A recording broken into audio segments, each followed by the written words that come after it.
Vamos lá. É, Nós vimos os problemas de Gettier e agora vamos às respostas. A primeira resposta que apareceu foi de uma quarta condição, excluindo crenças falsas. Afinal, as justificações dadas nos dois exemplos anteriores, por exemplo, o canal que mostrou o jogo não deveria ser o canal 3, mas o canal 9, e, portanto, é falso. E também o relógio mostrou que oração, na verdade, ele não mostrou que oração porque ele estava parado. Então, essa é uma maneira de se tentar criticar as objeções do tipo Gettier. Agora, objeções, as pessoas podem basear a justificação em crenças falsas e mesmo assim conhecerem. Uma que eu encontro no livrinho da Jennifer Nagel é: digamos que as testemunhas A, B, C, D, F, G, H e J dizem que viram João roubando uma joia e todos estão falando a verdade, com exceção de J. Nesse caso, se eu digo, eu sei que todas as testemunhas viram João roubando, não é verdade. Isso não pode ser usado, quer dizer, pode ser usado para provar, justificar que João roubou a joia, mas não é uma justificação, um enunciado justificador verdadeiro. Então, mesmo sendo essa justificação falsa, ela torna a proposição verdadeira. Então, não seria o valor de verdade da proposição justificadora. Então, surgiram, a partir daí, um grande número de teorias alternativas.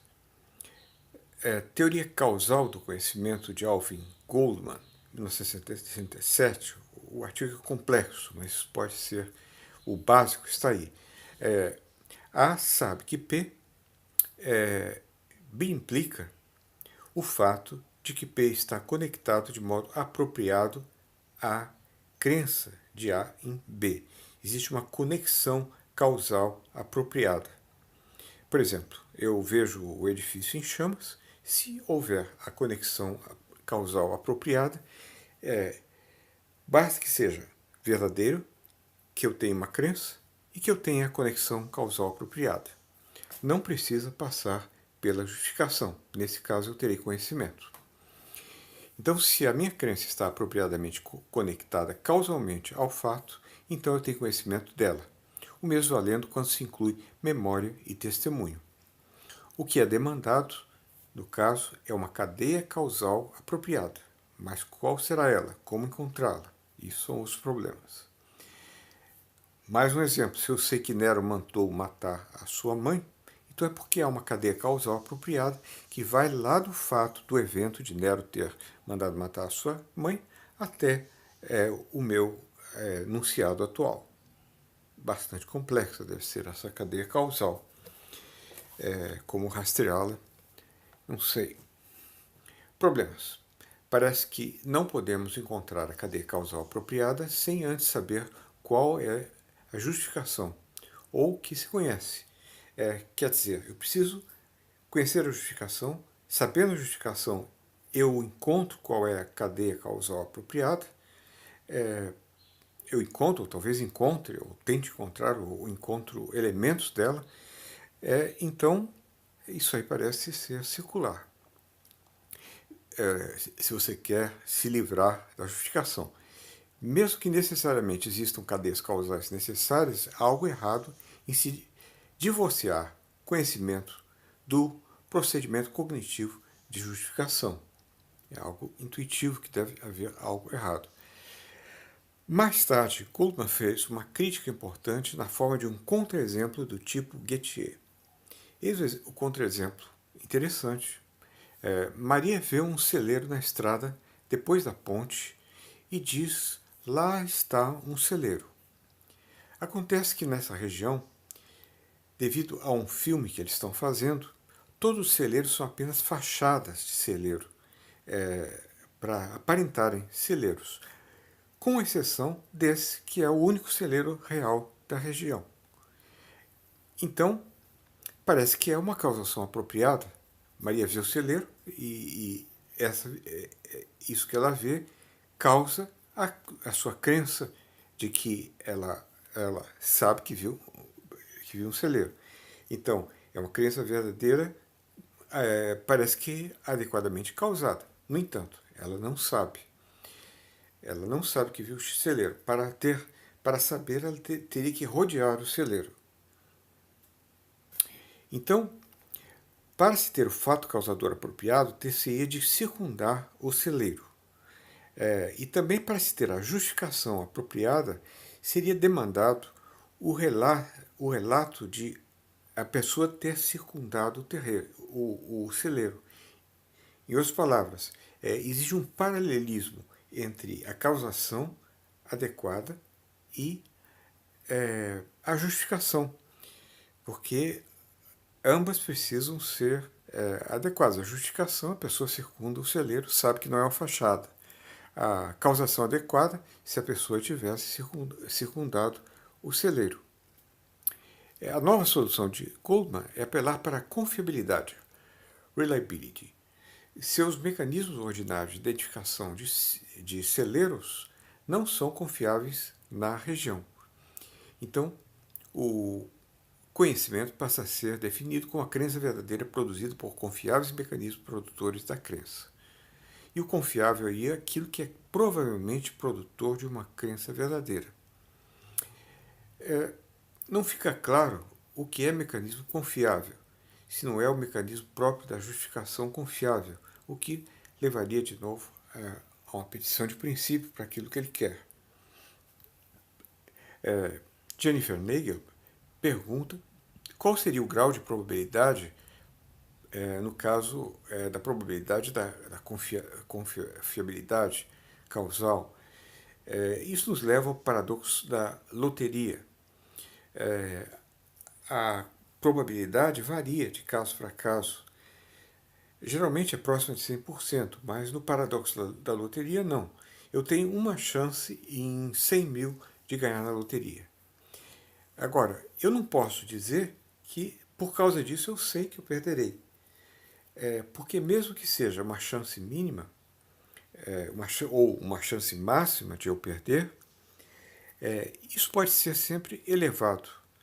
Não só no caso do meu... A não ser que o meu bilhete tivesse sido invalidado. Eu sei que a urna foi invalidada, a única que eu usei, então eu sei que eu perderei. Mas eu tenho que ter, no caso, parece que eu tenho que ter 100% de chance de saber que eu não irei ganhar. E não adianta, digamos que foi uma chance em 1 milhão, ou o que for. Então, parece que o contexto decide a força epistêmica da justificação. Teoria do rastreamento de Nozick, Tracking Theory. O conhecimento depende da resposta ou reação certa. Por exemplo, há pessoas capazes de saber o sexo de um pinto recém-nascido simplesmente apalpando, sem conseguir oferecer uma justificação satisfatória. Ela tem o rastreamento certo, então tem a reação certa. Ela sabe o sexo do pinto. Médicos que diagnosticam uma doença pela experiência que tem, mesmo sem ter evidências suficientes. Ele vê a pessoa passar, já diagnostica. Ele tem um instinto diagnóstico confiável. Isso falaria a favor dessa teoria do rastreamento. Resposta correta. Para a teoria do rastreamento, sempre que alguém consegue rastrear corretamente a verdade de uma proposição, ele sabe que ela é verdadeira. Mas o que é mais precisamente o rastreamento correto? Quais os critérios?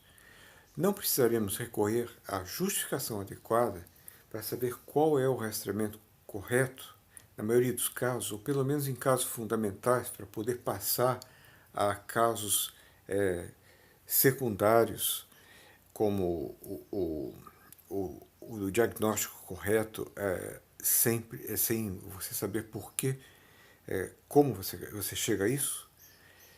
Então, qual é o rastreamento correto, tornando a ideia de Nozick será que não é dependente no final da definição tripartida?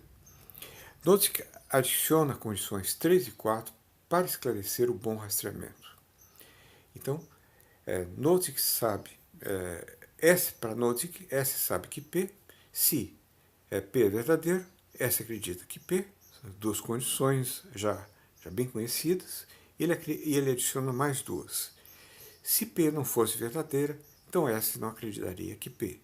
Se P fosse verdadeira, S acreditaria que P.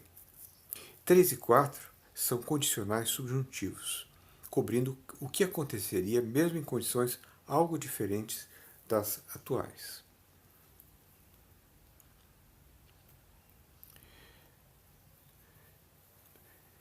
Então, para Nozick, não importa se a pessoa conhece o método, mas apenas se ela rastreia a verdade corretamente. E isso torna a sua teoria externalista. Internalismo e externalismo é algo que vale considerar em epistemologia. Uma distinção relevante que resulta da consideração de teorias como a de Goldman e Nozick é a que vige entre internalismo e externalismo. As teorias de Goldman e Nozick são externalistas. Contra internalismo está o fato de que geralmente não sabemos qual é a origem do nosso conhecimento.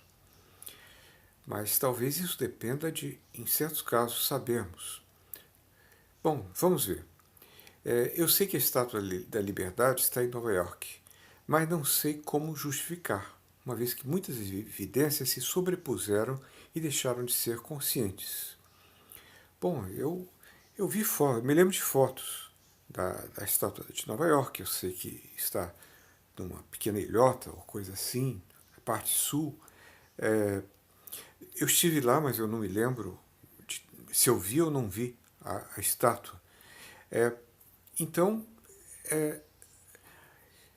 não há uma justificação que eu possa encontrar claramente, mas parece que eu estou pressupondo que eu tenho alguma justificação, alguma justificação inconsciente, ou um conjunto de justificações que eu não sou capaz de tornar conscientes.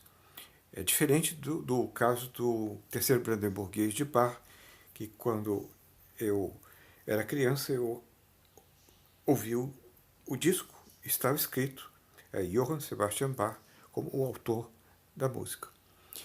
Então, essa é uma justificação da qual eu posso me lembrar. Agora, só o sentimento, dirão os opositores, não basta. Por exemplo, muitos concordarão, diz Nagel, que Sydney é a capital da Austrália, se eu disser isso. Pessoas que não conhecem a Austrália, quando na verdade é Canberra. O externalismo é a visão de terceira pessoa, que nasce de tais constatações. Por exemplo, eu sei que o cão sabe que o dono dele virá até a porta às 6:30 da tarde, porque ele corre para a porta esperando o dono, sabendo que o dono vem do trabalho. Então, o cão sabe que o dono virá às 6:30 da tarde. Ora, mas ele próprio não tem justificação, mas eu sei que ele sabe. Se ele pudesse falar, ele daria uma justificação. Então, isso aí, essa visão de terceira pessoa, é um externalismo epistêmico. Nada contra, contanto que seja dependente do internalismo epistêmico, acho eu. Para o internalista, eu sei que P implica que eu sou capaz de oferecer uma justificação para P, caso contrário, eu não sei. Isso é uma justificação na primeira pessoa. Claro que é um internalista muito forte. Esse é um internalista muito pouco sofisticado. O internalista mais sofisticado ele vai admitir extensões externalistas para a sua opinião. Dá para se notar que eu sou um internalista antiquado. Para o externalista, eu sei que P é uma relação entre pessoa e fato e não demanda justificação em primeira pessoa, mas justificação em terceira pessoa. Esse é o caso do cão, não precisa mais ser falado. Definição perspectivista de conhecimento. É a definição que eu defendo, ao menos para solucionar casos tipo Gettier. Então, no que se insere, eu vou expor o que me parece a óbvia resposta ao problema de Gettier. Não é muito emocionante, mas me parece adequada e não gera novos problemas. Ela consiste em uma reformulação da definição tripartida a partir da constatação de que, em todos os casos do tipo de Gettier, a justificação é incapaz de tornar a proposição verdadeira. O objetivo é o de explicar a associação oculta entre a condição de justificação, terceira condição, e a condição de verdade, primeira condição. Isso já foi, essa necessidade dessa justificação já foi considerada na década de 80. Essa solução foi tentada na década de 70 por Almader. Ele sugeriu que a definição tripartida deveria ser complementada por uma quarta condição, que é de que a justificação fosse capaz de acarretar a verdade P, inteiro. Algo como, digamos, para simplificar, A sabe que P é primeira condição, segunda condição, terceira condição e mais essa quarta aqui. A justificação tem que implicar na verdade de P ou acarretar a verdade P. Agora, isso é problemático porque todo o nosso conhecimento empírico seria excluído. Nosso conhecimento empírico é indutivo. Então, isso aqui teria que ter uma força indutiva e não um acarretamento ou uma implicação lógica ou material. Então, serve para conhecimento matemático, mas não para conhecimento empírico. As nossas justificações empíricas não acarretam a verdade P, apenas a probabilizam. Mais tarde, eu fiz uma pesquisa sobre a origem disso, mas desde o início a solução correta me pareceu essa mesmo.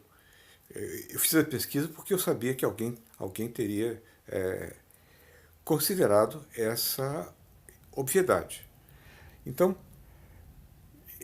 mais tarde ela foi desenvolvida de forma alternativa por Vogelin, em 1994, declinando do acarretar, mas acrescentando uma quarta condição, que é a seguinte: a justificação dada deve tornar P verdadeira para nós, que avaliamos a pretensão de conhecimento da pessoa A. E nós pode ser o próprio A no momento posterior, posto que dispomos de mais conhecimento do que A. Nós sabemos o que está por trás da pretensão de conhecimento e que causa o problema de Gettier. Note que Vogelin adiciona uma terceira pessoa ao esquema, o nós, que, como eu disse, pode ser a própria pessoa posteriormente. Ou seja, eu chamo isso de sujeito avaliador da pretensão de conhecimento de A. Mas ele deixa o problema da relação lógica entre a justificação e verdade em aberto. E esse problema que eu quero ver se resolvo. Finalmente, eu quero dizer que a minha resposta, que foi publicada na Rachel em 2006, eu acho, mas que foi republicada em 2014 no livro Lines of Thought, trata-se de uma definição perspectivista do conhecimento. É uma definição mais complexa, mas simplesmente porque o objeto do nosso estudo, a natureza do conhecimento, é mais complexo do que os filósofos têm assumido. Não tanto mais complexo, mas ele pressupõe uma pragmática, uma sociedade de avaliadora da pretensão de conhecimento. A verdade não surge assim espontaneamente do nada. Então, simplificar não resolve, e soluções originais, como a de Goldman e Nozick, elas iluminam outros aspectos da questão, mas que não são feitas para resolver o problema de Gettier. O meu objetivo era o de esclarecer esse elo perdido entre verdade e justificação. E para tal, é preciso reconstruir a definição tripartida do ponto de vista do sujeito avaliador da pretensão de conhecimento de P por A. Isso exige analisar melhor as condições 1 de verdade e a condição 3 de justificação. E uma vez que eu faça essa análise, o elo entre elas irá se tornar explícito. Essa é a hipótese. Então, primeiro, analisando a condição de verdade. Considerando essa condição, nós vemos que não se trata da verdade absoluta, da verdade acessível apenas a Deus, mas da verdade humanamente possível. Alcançada por quem? Alcançada pela sociedade de ideias, pelo sujeito avaliador. Avaliador da pretensão de verdade de A. Geralmente é um grupo de pessoas ou uma sociedade. Assim, a verdade de P exige razões, justificações para ela da parte do sujeito avaliador. Não é uma verdade que surge do nada, ou que Deus nos deu. É a verdade para aquele que está atrás, o sujeito ou os sujeitos avaliadores da pretensão de conhecimento de A. Então, trata-se de justificação, poderíamos dizer que de conjuntos de justificações, talvez, individualmente suficientes para a verdade de P, para que a verdade P seja estabelecida, as quais constituem o que eu chamo de corpo de justificações J com asterisco, que é uma classe, um conjunto de justificações, cada uma delas tem que ser suficiente. Então, por exemplo, a Terra é redonda. Como eu sei que isso é verdadeiro? Nós todos sabemos que isso é verdadeiro. Porque por causa de fotos da Terra tiradas do UOL, por causa do fato de que os navios, quando se distanciam no oceano, eles vão desaparecendo, a começar da parte de cima. O fato das viagens de circunnavegação da Terra, por navios, aviões, etc. Cada uma dessas justificações é suficiente. Então pertencem a J com asterisco, para dizer que, para a nossa verdade, que a Terra é redonda. É uma razão, uma justificação diferente que é do sujeito avaliador. Sujeito entre aspas, porque pode ser uma porção de sujeitos. E aqui eu uso esse sinalzinho assim, aqui, que é um sinal de inferência. Inferência com probabilidade superior a 0,5 até 1. Pode ser 1, pode ser 100%, no caso de uma implicação. E a condição de verdade 1 passa a ser, eu tenho uma classe de justificações que tem que ter pelo menos um elemento, cada uma delas suficiente para justificar a verdade P, é o J com asterisco, e J com asterisco nos permite concluir inferencialmente que P é verdadeiro. Então, com essas duas coisas aí, não é bem um modus ponens, mas me permite concluir que P é verdadeiro. É isso que realmente fazemos quando dizemos que P é verdadeiro. Nós não perguntamos a Deus se P é verdadeiro. Ou seja, dado J com asterisco, nós podemos concluir como certo ou quase certo que P é verdadeiro. Agora, vamos à última condição, a condição de justificação. Ela precisa ser explicitada. A tem uma justificação para sua crença em P. Chamando cada justificação ou evidência ou razão que seja suficiente para J, nós podemos, que seja suficiente, chamando isso de J, nós podemos complementar A tem uma justificação para sua crença em P, a JCP, com a condição de que a justificação pretendida por A seja considerada pelo sujeito avaliador S como pertencente ou passível de pertencer ao seu conjunto de justificações capaz de tornar a proposição P verdadeira. Ou seja, a condição AJCP deve ser entendida como AJCP e J pertence ao conjunto J1, J2, Jn aceito por S, ou a JCP e J pertence a J com asterisco. Essa é a melhor formulação, mais simples. Então, sendo esse último conjunto aceito, ou aceitável, por S, que é J por asterisco, como constituído por elementos individualmente capazes de tornar P verdadeiro.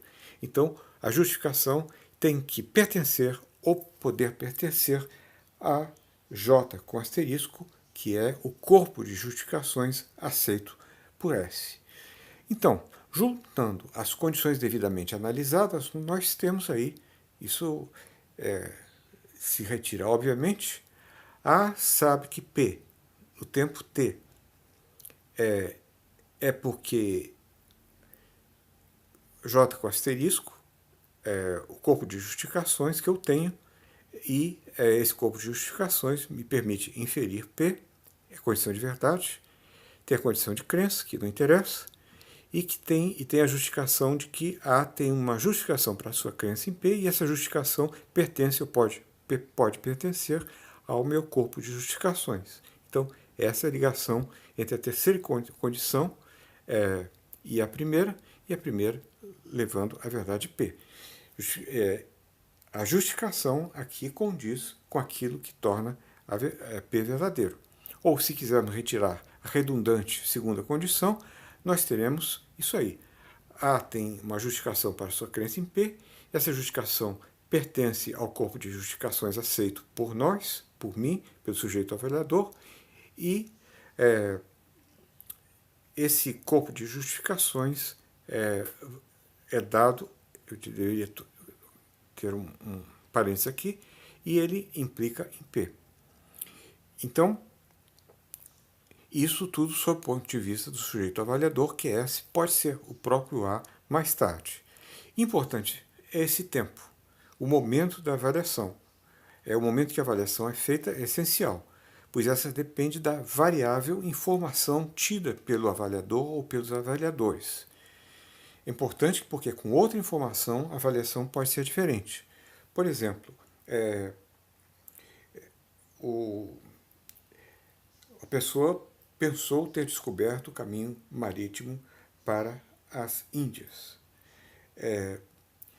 No momento em que ele pensou ter descoberto o caminho marítimo das Índias, para as Índias, ele tinha uma justificação, ele foi até lá, e as pessoas na época acreditaram porque na sua justificação. 10 anos depois, só ele acreditava nisso, ele tinha uma justificação, mas os sujeitos avaliadores não acreditavam mais. Por quê? Porque eles tinham um conjunto de informações diferente, maior, que não lhes permitia acreditar que aquela viagenzinha tinha levado Colombo às Índias. Bom, com isso fica clara a relação entre a condição de justificação e a condição de verdade. Essa definição explica os exemplos tipo Gettier dados até agora. Primeiro, no exemplo tipo Gettier 1, a justificação dada pela pessoa que pensa ter visto o jogo não é aceita pelo sujeito avaliador como alguém que sabe, porque ele sabe que a pessoa ligou o canal 3. Ela disse isso, ou coisa assim, estava lá ligada à televisão, e por isso ela pode desvendar um caso como sendo caso do tipo Gettier. Eu posso saber que João ligou o canal 3 ou 23, que é onde foi apresentado um replay do jogo do Grêmio no final do ano passado.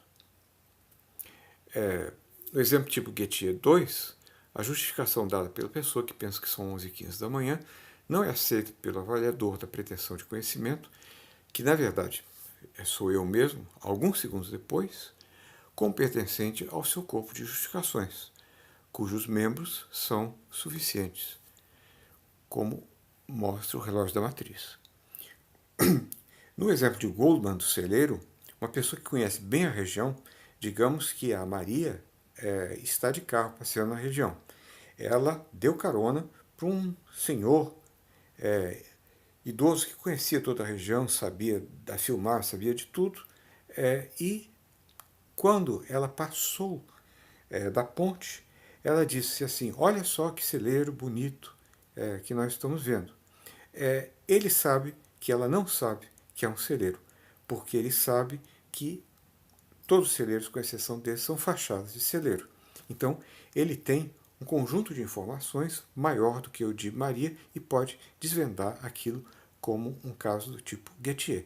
Ele não aceita a justificação de Maria como sendo suficiente para tornar P verdadeiro. Ela não pertence nem pode pertencer ao seu corpo de justificações que tornam P verdadeiro, J com asterisco. Então a coisa não é complicada, mas eu não vejo nenhuma exceção a essa explicação. Bom, o próximo será a testemunha.